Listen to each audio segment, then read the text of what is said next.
In the dawn's early light,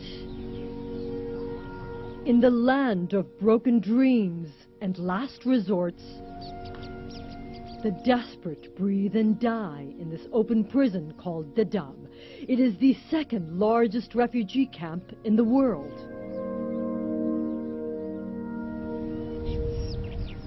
Children like 3-year-old ANFA Abdullahi make up the majority of refugees here. The ties that bind her are broken. ANFA's mother is more than 8,000 miles away from this hell in the Heartland. It's really painful. It's really painful. Famo Gedi Ali, her husband, and their sons were approved for refugee status to the U.S. almost 3 years ago. They live in this small apartment in St. Cloud. As we were waiting the flight, ANFA was born. ANFA did not have refugee status. She was just days old. The U.S. requires refugees to go through an extreme vetting and security process. They have to interview with a U.S. immigration officer. ANFA obviously couldn't give an interview. Famo had a choice. She could come to the U.S. and find a pathway to bring her child and her parents to freedom.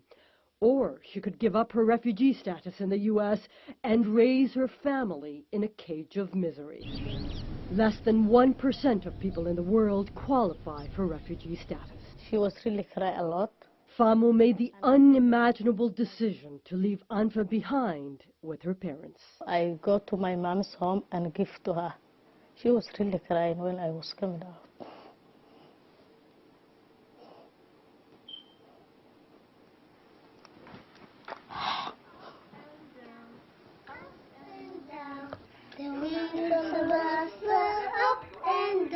ANFA's brothers and parents are among thousands of families in Minnesota separated from their loved ones in Dadaab.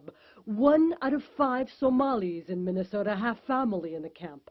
1 out of 3 went through the camp before they resettled in Minnesota.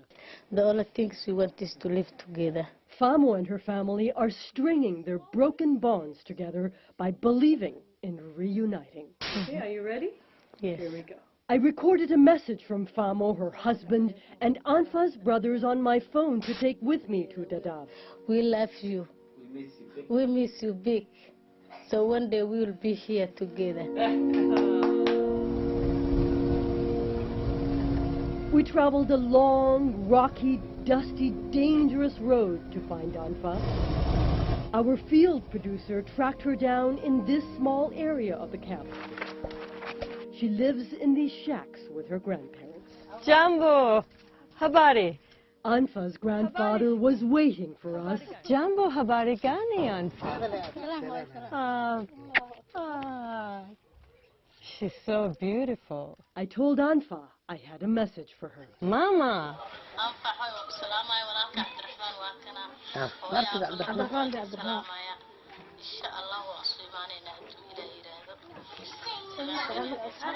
ANFA's grandparents say it breaks their hearts to watch how much their granddaughter misses her mother.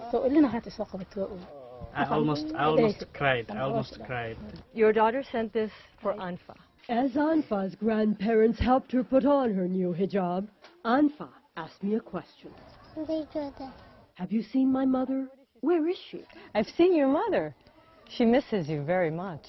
ANFA has been yearning for her mother for 3 long years. She and her grandparents had a chance to come to the U.S. in February, but before they could get on a plane, President Trump signed his first executive order to stop Muslim refugees from coming to the U.S. It's heartbreaking for us because ANFA thinks that every opportunity will be hers to reunite with her mother.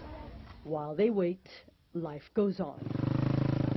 ANFA and her uncle and grandmother walk several miles of tough terrain once a month to get rations from the United Nations.